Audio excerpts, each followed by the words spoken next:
आजच्या माझ्या गोष्टीचे नाव आहे हनुमानाचे लंका दहन. श्रीराम, सीता, लक्ष्मण वनामधील पर्णकुटीत राहत होते. एक दिवस दुष्ट रावणाने याचकाचा वेश घेऊन सीतेला पळवून नेले.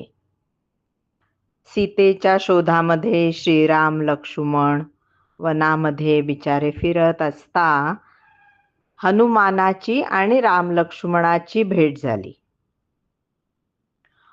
पुढे सीता मातेचा शोध घेण्यामध्ये हनुमानाने खूप महत्वाचे कार्य केले. हनुमानाने आपली बुद्धी, बल आणि भक्तीद्वारे विशाल समुद्र पार करून लंकेमध्ये असलेल्या सीता मातेचा शोध घेतला. समुद्र पार करत असताना सिंहिका नावाच्या राक्षसीने हनुमानाला अडवण्याचा प्रयत्न केला, परंतु महाबली हनुमानाने त्या राक्षसीवर विजय मिळवून लंकेमध्ये पोहोचले. लंकेमध्ये गेल्यावर हनुमानाने सूक्ष्म रूप धारण केले. त्यामुळे त्याला रावणाच्या राज्यामध्ये प्रवेश करता आला. राजवाड्यातील अशोका वाटिकेमध्ये राक्षसींच्या पहाऱ्यात सीता एका वृक्षाखाली बसलेली हनुमानाला दिसली. हनुमानाने त्या वृक्षावर बसून रामाची अंगठी सीतेच्या पुढ्यामध्ये टाकली. सीतेने रामाची अंगठी ओळखली. नंतर हनुमान सीतेसमोर येऊन त्याने आपण रामाचा दूत आहोत अशी स्वतःची ओळख सीतामातेला सांगितली. नंतर लंकावासियांना घाबरवण्यासाठी हनुमानाने अशोक वाटिकेमध्ये भरपूर नासधूस करण्यास सुरुवात केली. रावणाच्या पर्यंत आपण आल्याची वार्ता हनुमानाला पोहोचवायची होती.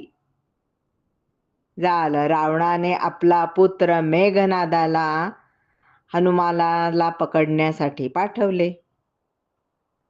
मेघनादाने दिव्यास्त्राचा उपयोग करून बलशाली हनुमानाला बंदिवान बनवले.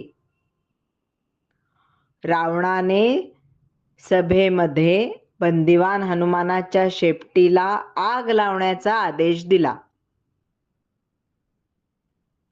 हनुमानाने आपल्या शक्तीने शेपटी लांब लांब लांब केली.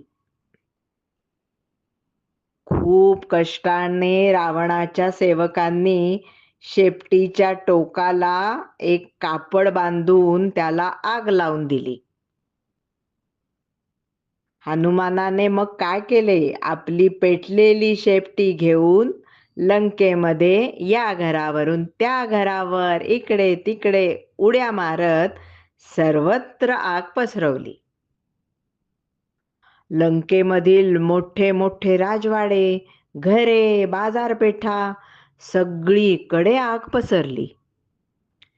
सगळे लंकावासी भयभीत होऊन सैरा वैरा धावू लागले. या घटनेमुळे शक्तिमान रावणाच्या अहंकाराला खूप मोठा धक्का बसला. पेटती लंका मागे ठेवून हनुमानाने समुद्रामध्ये जाऊन आपल्या शेपटीची आग विझवली आणि पुन्हा एकदा समुद्रावर उड्डाण करून समुद्र पार करून श्रीरामाला सीता माता लंकेत जिवंत असल्याची आनंदाची वार्ता येऊन दिली.